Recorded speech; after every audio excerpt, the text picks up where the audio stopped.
Hey, welcome to my channel. Hey, so my name is Louine, and I am going to tell you guys the story of my life. I'm going to speak on being an ESTP female. I'm going to tie the ESTP female in with my life story, kind of. One of the reasons I'm telling you guys this story is because I want to make some more videos on personality types of some other family members. The stories I'm going to tell you in those videos, you kind of need to know the life story that I'm going to tell you. So if you've not watched, I'm going to tell this story as if you've not watched any of my videos and just start out from the beginning. So I was born into an Amish family. I'm second to the oldest in a family of 8. My dad is an Infj and my mom is an Isfp. My mom's personality type isn't so important because she had so many babies at the time. She was not a huge influence in my life when I was really young because she just didn't necessarily have time for me. I have an Esfj sister that's a year older than me, and she is actually what a lot of this story is about. She was a huge influence in my life, and yeah, so let's just get started. So before I went to school, I was always a little difficult to handle because I always thought through, like I was that kid when mom and dad told me not to do something. I would say, well, what's going to happen if I do? And then they would tell me what the consequence would be, and I would do it. Or, well, so I was just kind of a difficult child. My dad did not like me very much, and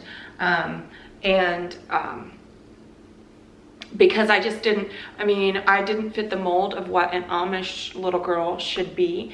And my dad has very, very high standards for himself, and he also had very high standards for his kids, and I didn't measure up.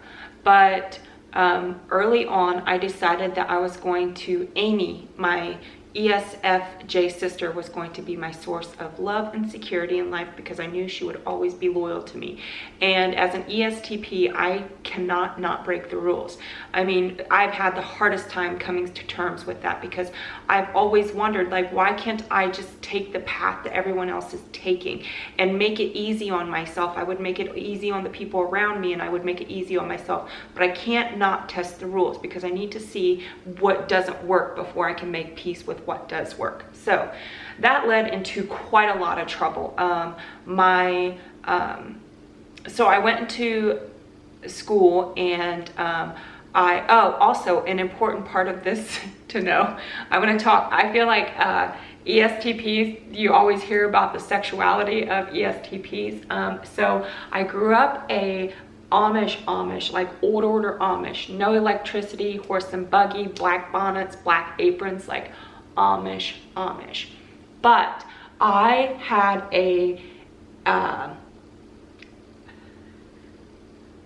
an allure very early on in my life. When I was 4 years old, I had 2 boyfriends, one that would bring me nice things, and his rabbit died and he saved the tail for me. It was very, very sweet. And then one that was a little bit older. They were both my cousins. But one was a little bit older, and the reason I liked being his girlfriend is because he liked to show me off to his friends, and he was actually my first kiss. He told his friends that also my cousins, that he was going to kiss his girlfriend, and he came and got me, and they all stood in a circle, and he kissed me on the cheek. And then I got in trouble and had to go play inside. But I liked being his girlfriend because I got to play with the older boys. Not older, they were like 5 and 6 when I was 4, but that is important to the story also. So I went into school, and I realized I had a knack for getting people's attention. I think that I probably knew that earlier on, but it led me to be extremely disruptive in class. And also I didn't agree. I've always thought things through, so I didn't agree with how schools were set up, and our teacher, my teacher, just liked to yell at me. So interesting thing too is my teacher was really, really pretty, and so when she would stand there and yell at me, I would just stare at how pretty she was. And one time I remember I raised my hand when she was yelling at me. She was in the middle of yelling at me, and I raised my hand and told her how pretty I thought she was. And I asked her how she had made her sleeves on her dress, because I wanted my mom to make one just for me. And oh goodness, she lost her mind. It was not a good time to tell her she was pretty and that I liked her dress. But that led me to going into, so I also had boyfriends in school really early on. So that led me into going into, the upper grade teacher was an ENTP, and he decided, or he said that he thought he could handle me, so they put my class into the upper grade room. Well, that's when my life kind of stabilized. We had a little sister that died at birth, and that coincided with my dad. Really, the first time my dad had a breakdown, and he took a lot of his frustration out on me. And so my life was kind of just in shambles at that point, and my ENTP teacher took me under his wing and taught me how to be respectful, and it made me feel so special and so loved, and my life kind of stabilized from that point. So at that point, my life was kind of stabilized, and I actually really toned down my ESTP-ness at that point.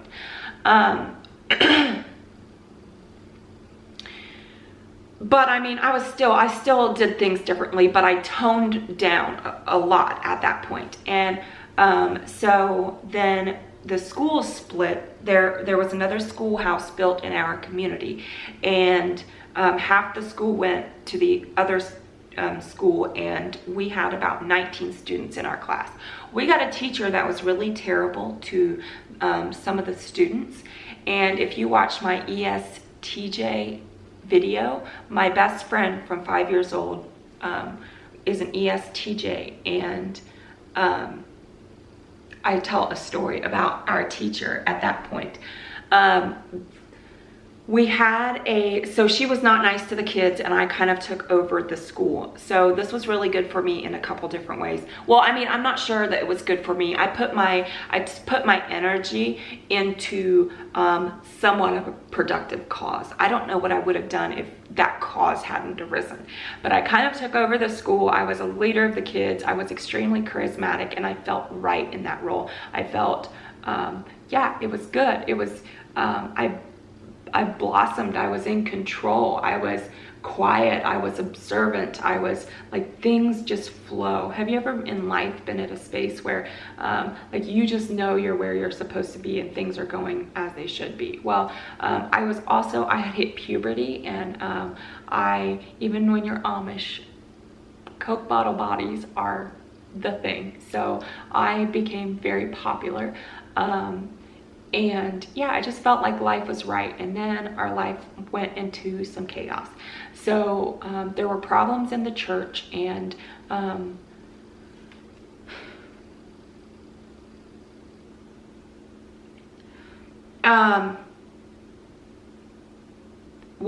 my parents decided to leave the Amish. So I was expected, because even though I had toned down a little bit, everyone from the outside world that knew us, like the people at our dentist offices, and everyone thought that I would fit in the best. And we left the Amish, and my life crumbled. My life just crumbled.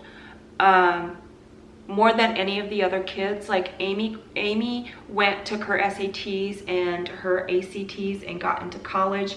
Mindy and I went to high school, and I'll have to say, so never in my life had I ever done anything without Amy to this point. Like, I had not been to a church without Amy. I had never been to school without Amy. Like, I had never not been, like, I had hung out with Janet, my best friend, without Amy, but like established situations where I had already been in those situations before. Like, I had never done anything, like blazed a new trail in a new path without Amy by my side. She was always there for me, and I will say I wasn't good at making friends. I was good at having friends. And also a point I wanted to make in this story is, if you notice my video about the INFJ, my dad, the INFJ, in the video I say, I showed Dad that I don't have to be perfect to be loved. That was always my, like, that's always been my sense of value in the world, is when people just love me for who I am.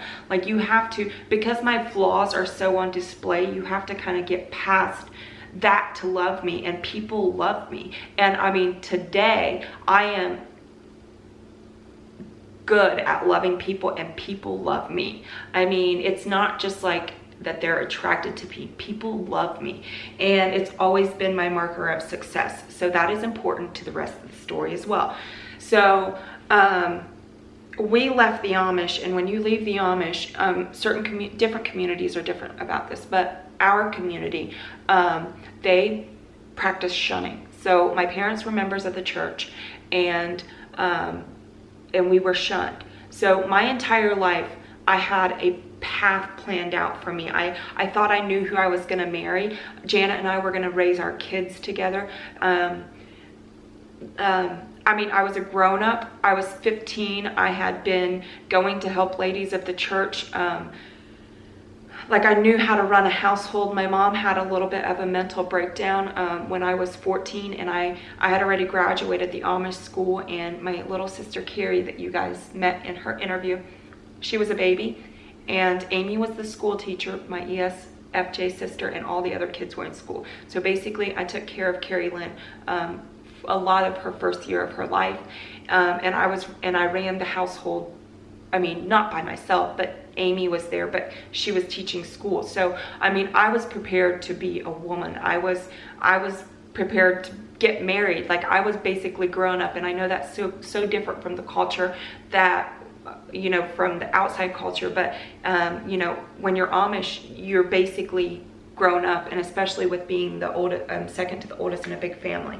So when we left the Amish, I lost everything, and like I said, my life was shattered. I was predicted to do the best out of all the kids, and I did the worst. I gained about 30 pounds in 2 months. I went to high school, and I had been accustomed to, you know, getting a lot of attention, even in my Amish clothes, which I find this very interesting. It's very much an ESTP thing, but guys outside the community would hit on me, and I was accustomed to, I was used to having my body, and I knew how to interact in the world with my physique. I mean, it was a part of who I am, and I lost that. I lost my friends. I lost my life plan, and also I lost Amy. So a lot of times when people go through tragedies, you may or may not know this, but you know, if somebody has a child that dies, or a tragedy in the family, it's not uncommon for couples not to be able to make it. And Amy and I drifted apart, and that was probably the hardest thing. When it was happening, I begged her. I said, Amy, if we just stick together, we can do this. And I needed her. I knew that I needed her more than she needed me. She had done things without me. And I just begged her, you know, don't turn on me. Don't turn on me. And I would make her watch videos, and she would humor me. And it got to a point where she was like, I know what the point is, Luann. I know you think loyalty is most important.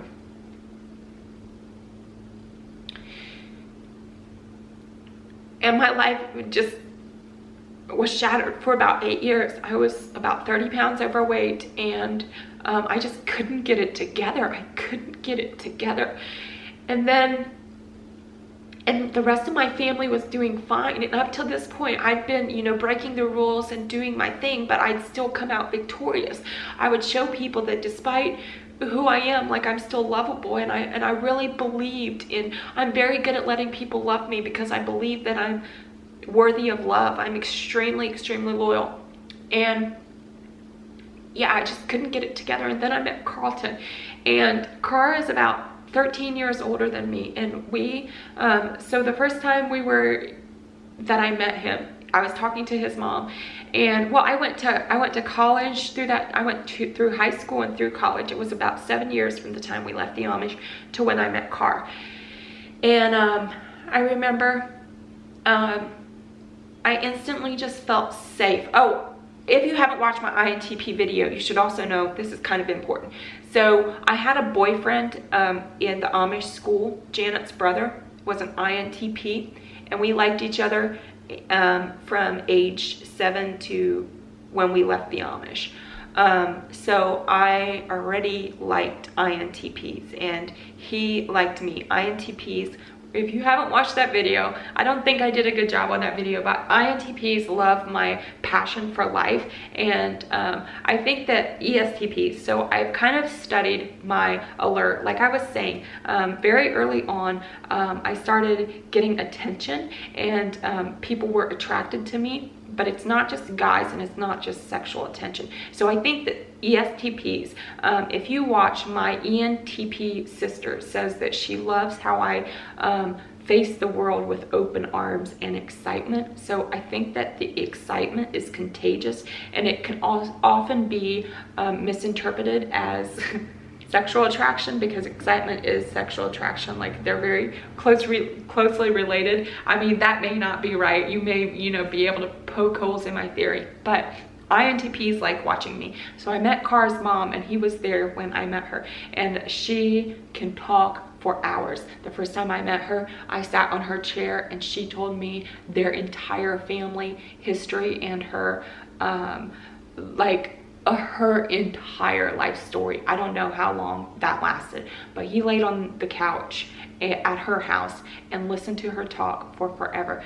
He does not listen to her talk usually because he gets very impatient with it, but she still loves talking to me because I'm as long as I haven't heard the story 4 times, often, like, I like listening to people talk. But and then he chatted with me after she was done talking with me, and because that there was such an age difference, neither of us expected that it would turn into a relationship. But for the first time in 7 years, I finally felt safe. I could breathe, and I was away from my family. I moved to Kentucky for the summer for a job, and the two of us hung out a lot, but because there was an age difference, we just thought it was best friends. And I was always very flattered. We hung out with the same group of friends, and I was always extremely flattered that people would tell me, we know Carr doesn't talk much, but as soon as he gets to know you, he'll talk a lot. Well, we never had a time when he didn't talk a lot. Like, he talked more than me. And I felt safe in my ESTP. I should also say, during those 7 years of me not doing well, I didn't recognize myself. I wasn't who I wasn't my ESTP self. I tried all kinds of different methods on trying to figure out how to make it work in this life. In hindsight, I know that I need relationships. I need stable relationships for my life to be fine. And it doesn't matter. I have to have that stability of a relationship. I'm not a individual player. I have to have teammates, multiple teammates preferably, but I specifically need to have one. And Amy had always been my teammate, and then our relationship. I mean, you have to remember too, with Amy, she lost all her life and her friends and her family, and she was dating a boy that she was going to get married to. Now, she's only a year older than me, but she was, she had her, it was a tragedy for her as well. So, I mean, yeah, it's just not uncommon. But so in my growing up years, I always had that one person. If there was a consequence I was afraid of, I would remind myself, it's fine, Amy will still love me. And I do that now with Carr. If I mess up in life, or if I'm scared of doing something, I'll think of the worst case scenario, and then I'll be like, it's okay, Carr will still love me. So I always need that, and I very quickly started feeling that with Carr. He has